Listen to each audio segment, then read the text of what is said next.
సమస్యపై మరి market yard నుంచి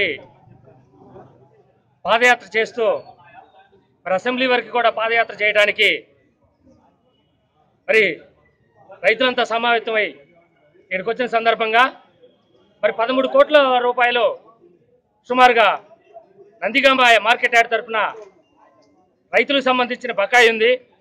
దాని చెల్లింపుకై ఉమామహేశ్వరరావు గారి దగ్గరికి మరి చాలా సందర్భాల్లో వెళ్ళి మా గోడు వినిపించడం జరిగింది. అయినా నిమ్మకు నీరు ఎత్తినట్టు మరి ఈ ప్రభుత్వం వ్యవహరిస్తుంది. మరి ఇదే మార్కెట్ యార్డ్లో మరి గతంలో ఎన్నో సందర్భాల్లో మరి రైతు ఉద్యమంలో మన మంత్రి గారైనటువంటి శ్రీ దేవినేని ఉమామహేశ్వరరావు గారు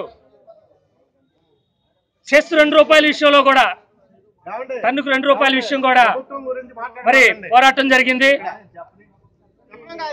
మరి ఉమామహేశ్వరరావు గారి పోరాట ప్రతిమ వల్ల కూడా మరి సుబాబులు ₹4,400 కొనటం జరిగింది. మరి ఈరోజు ప్రభుత్వంలోకి వచ్చినటువంటి మరి దేవినేని ఉమామహేశ్వరరావు గారి సొంత నియోజకవర్గంగా భావించాలి మనం.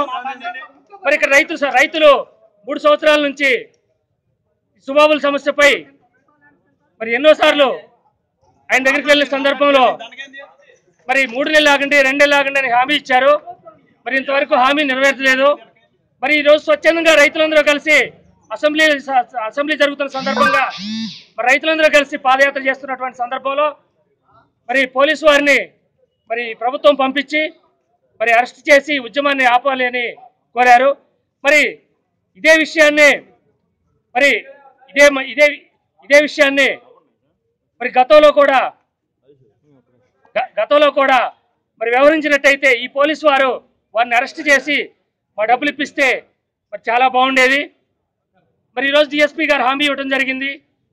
ఏప్రిల్ 20 లోపల మేము ఈ సమస్యకు పరిష్కారం ఇప్పిస్తామని. మరి ఆ సందర్భంగా మరి దేవినేని ఉమామహేశ్వరరావు గారిని మరి డిఎస్పీ గారిని మరి రైతులందరూ కోరేది ఒకటే మాట, మా సమస్యని మా గోడును విని 1 నెల రోజుల్లో రైతులు డబ్బులు ఇప్పిస్తే మేము సంతృప్తిగా మరి ఉంటామని కోరుచున్నాను. నాకు 11 లక్షల రూపాయలు వస్తాయండి సుబాబుల తరఫున. నేను 14 ఎకరాల సుబాబులు నరకడం జరిగిందండి మార్కెట్ యార్డ్ తరఫున. Thank you.